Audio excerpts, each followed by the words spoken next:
เพื่อนFC ทั้งหลายมื้อนี้พ่อใหญ่วันสีมาส่วนพากันเฮ็ดปุ๋ยไว้ใส่ให้ใส่นาใส่ต้นไม้โดยส่วนใหญ่แล้ววัสดุอุปกรณ์เขาก็มีอยู่แล้วแต่ละครอบครัวแต่ละมือก็คือเศษอาหารเศษปูเศษปลากับข้าวกับน้ำที่เหลือกินเหลือใช้หามองทิ่มยะเอามาเฮ็ดในนี้บ้านนี้นะมาเฮ็ดในนี้เด้อก่อนอื่นเฮากลับไปหาถังสีฟ้าแบบนี้ถังสีฟ้านี่ถังสีฟ้าถังสีฟ้าเอามาแล้วก็มาตัดปากมันออกให้มันเป็นโกนถังสีฟ้ามันจะมี3ขีด3ข้อนะเมื่อเราตัดออกแล้วเราก็ใส่น้ำลงไปประมาณเกือบข้อนี่แหละเกือบเต็มข้อแรกคือ1 ใน 3ถ้าเป็นถังแบบนี้ให้เอากากน้ำตาลมาใส่ลงไป10 กิโลใส่เกินได้บ่ได้แต่ว่าใส่ซ้ำนั้นพอดีนะแล้วก็คนให้เข้ากันแล้วก็ไปหาคอเสื้อ EM2 กับกรมพัฒนาที่ดินมานะแล้วก็มาใส่เข้าไปนั่นแล้วก็คนเอาไว้ทางที่ดีการซื้อถังมาแบบนี้ก็ควรสิหามาจาก3-4 ถังบ่ควรสิหามาด้ามถังเดียวเพราะถังนึงก็ราคาก็300 กว่าบาทนึงดอกบ่ได้แพงนะเมื่อเอามาแล้วก็เคสคือพ่อใหญ่วันล่ะคือใส่น้ำประมาณ1/3แล้วก็ใส่น้ำตาลก้างน้ำตาลไป10 กิโลแล้วก็คนให้เข้ากันแล้วเอาหัวเสื้อเอี่ยมใส่ลงไปหัวเสื้อเอี่ยมเอามาจากใส่คอมาจากเกษตรหรือบ่ซั่นก็ไปซื้อตามร้านเขาก็ได้บอกว่าหัวเสื้อเอี่ยม2นะเมื่อได้มาแล้วก็เอาใส่ลงไปแล้วก็คนให้มันเข้ากันแล้วก็ปะไว้ซะก่อนเด้ออย่าเฝ้าเอาเศษอาหารเศษหยังมาใส่ปะไว้ก่อนจัก4-5 มื้อเป็นหยังจังปะไว้เนื่องจากว่าถ้าเฮาบ่ปะไว้นี่หัวเสื้อเอี่ยมคือเสื้อจุลินทรีย์นี่มันยังบ่ขยายโตเวลาเฮาใส่เศษอาหารเศษผักเศษหญ้าลงไปมันสิเหม็นพอได้ 3-4 มื้อ5 มื้อแล้วเฮาก็ใส่เศษผักเศษอาหารลงไปนี่เฮามาเบิ่งใส่ลงไปนี่ใส่ลงไปนะใส่ลงไปได้นี่แหละพอใส่ลงไป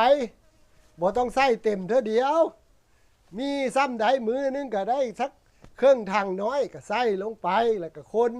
ให้มันเข้ากันคอยทยอยใส่ไปเรื่อยๆห้ามใส่เต็มเท่าเดียวเป็นยังคือบ่ให้ใส่เต็มเท่าเดียวถ้าใส่เต็มเท่าเดียวมันสิเหม็นเนื่องจากว่าจุลินทรีย์ยังบ่ย่อยส่วนที่ใส่เท่าแรกนะให้ใส่ตามจำนวนคือหมายว่ามื้อนึงกินข้าว3 มื้อเหลือเศษอาหารเท่าไหร่ก็มาใส่มื้อไม่ก็มาใ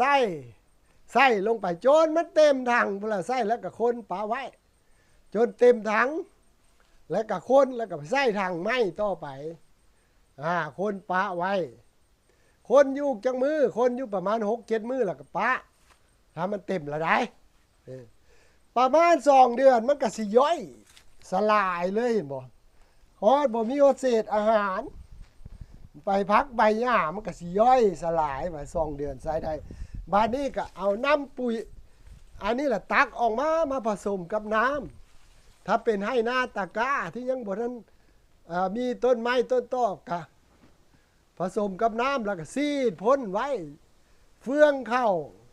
เศษหญ้าเศษหยังที่ใส่กบไว้มันก็สิย่อยสลาย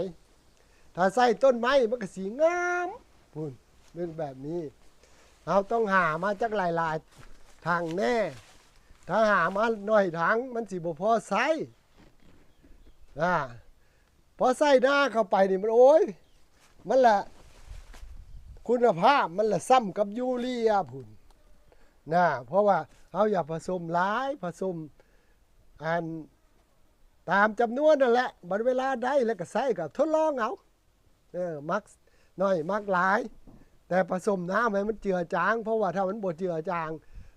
เอาไปใส่ต้นไม้มันสิตายปะเจ้าเด้อนี่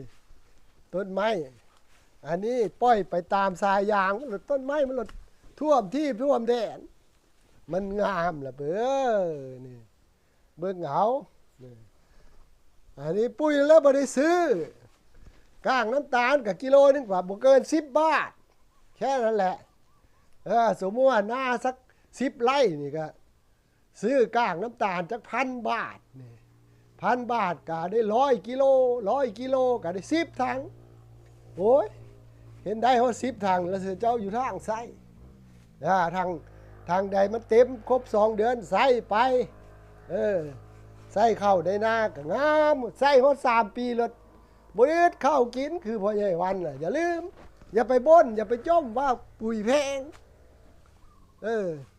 เอามาเฮ็ดประโยชน์เอามาใช้ประโยชน์อย่าลืมเด้อเอาแค่นี้ละ